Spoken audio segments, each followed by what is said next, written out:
آج سے چند یوم قبل ایک سوال مجھ سے پوچھا گیا جو میرے ساتھیوں نے ریکارڈ بھی کیا، مگر میرا خیال ہے اس کو پوری طرح پبلش نہیں کر پائے۔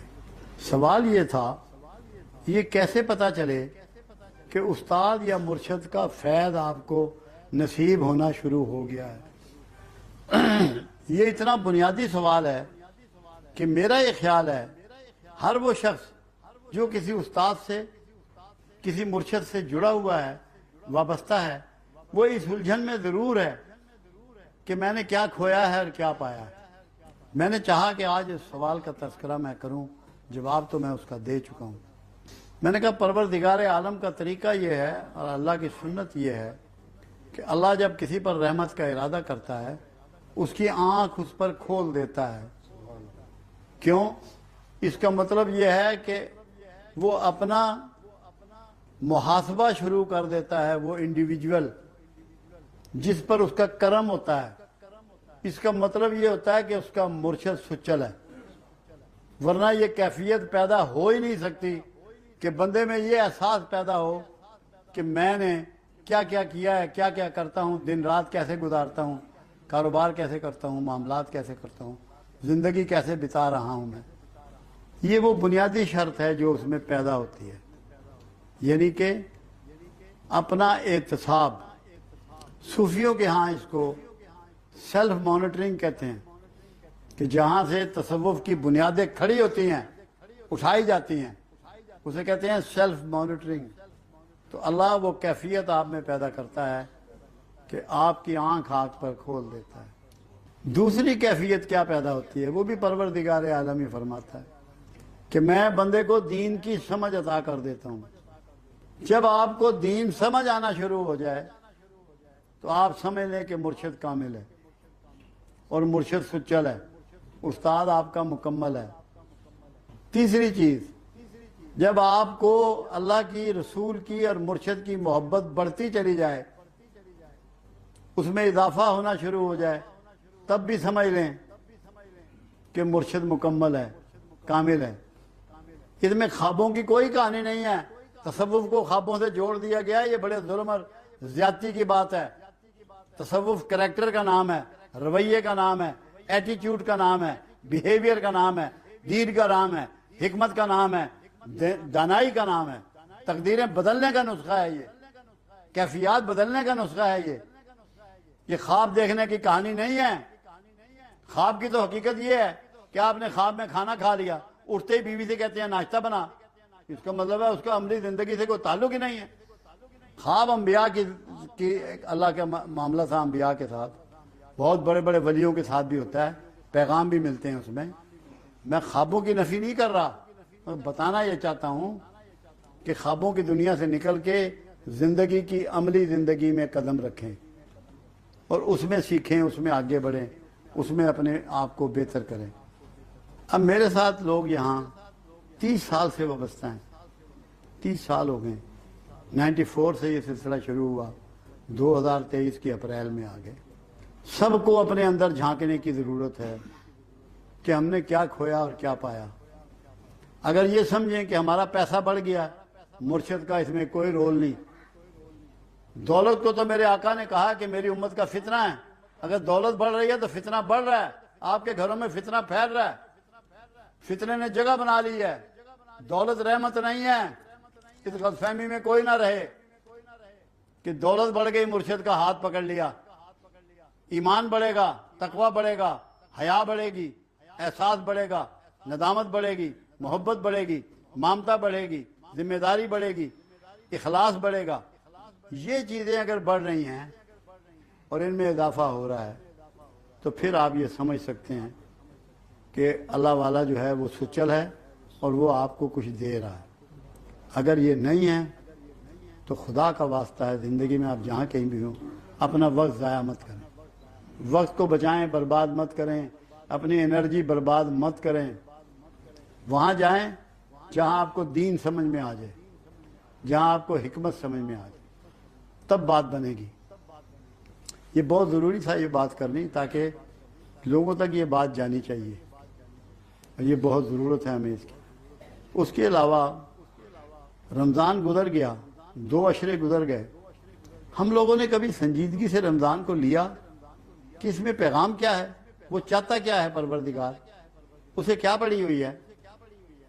3 عشرے ہیں، تینوں کے لیے الگ نام دیے اس نے، پہلے کو رحمت کہا، دوسرے کو مغفرت کہا، تیسرے کو آگ سے نجات کہا۔ رحمت کیا چیز ہے؟ رسول اللہ رحمت ہیں، رحمت مانگتے ہیں یا رحمت کرتے ہیں؟ رحمت بانٹ رہے ہیں یا رحمت وصول کر رہے ہیں؟ کیا کر رہے ہیں رسول اللہ؟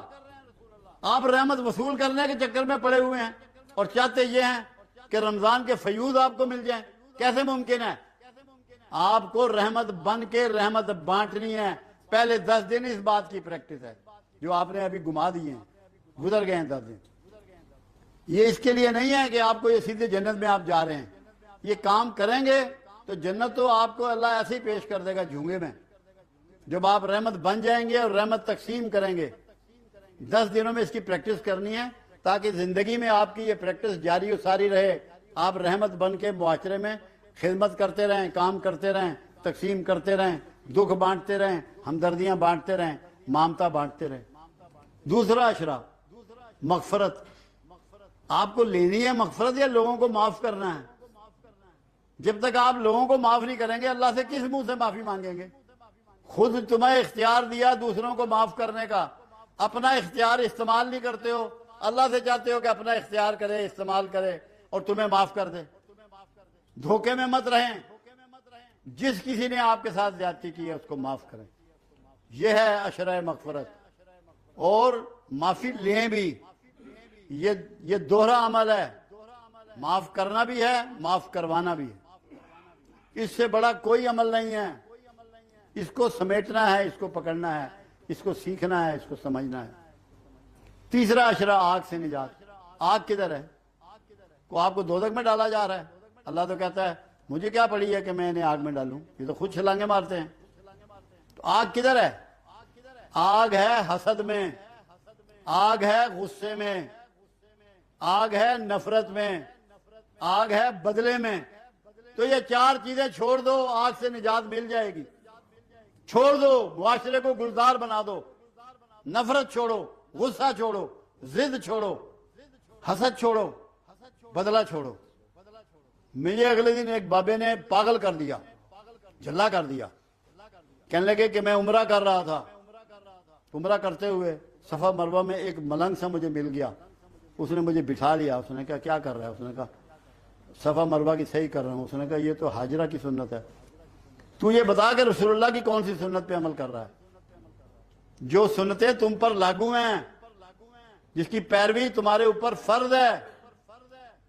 اس نے کہا مجھے تو کوئی یاد نہیں، میں تو کوئی ذہن میں ایسی بات نہیں۔ آپ نے فرمایا رسول اللہ کی سنت یہ ہے کہ اسی صفا ورما میں بیٹھے ہوئے ہندا کو انہوں نے معاف کیا تھا یہاں بیٹھ کر۔ رسول اللہ کی سنت کو اپناؤ، ہندا کو معاف کرو، اپنے بدترین دشمن کو مروہ صفا مروہ میں بیٹھ کے معاف کرو۔ اگر رسول اللہ کا طریقہ اپنانا چاہتے ہو، فیوض اٹھانا چاہتے ہو رمضان کے، نیکیوں کے، عبادتیں کر رہے ہو، سجدے کر رہے ہو، فاقے کر رہے ہو، بات نہیں بنتی۔ بات بنتی ہے طریقہ رسول کو اپنانے سے، اوڑھ لینے سے، بچھو لینے سے، سمیٹ لینے سے، سیکھ لینے سے، سمجھ لینے سے۔ ان چیزوں کو سمجھو، یہ ہیں وہ کوڈ جو دین کے کوڈ ہیں، جو صوفی سکھاتے ہیں، جو اور کوئی نہیں سکھاتا۔ یہ اللہ ان کو روشنی عطا کرتا ہے، یہ اللہ ان کو ہدایت دیتا ہے، یہ اللہ ان کو حکمت عطا کرتا ہے۔ یہ سیکھو اور صحیح فائدے اٹھاؤ، جو صحیح معنوں میں دین کا صحیح رخ ہے اور جس کے صحیح فائدے ہیں، جس کے فیوض و برکات ہیں۔ ان کے انعامات میں نعمتوں میں اضافہ فرماتا ہے، اور مگر میں جو ناشکرے ہیں ان کی نعمتوں میں کمی کرتا ہے۔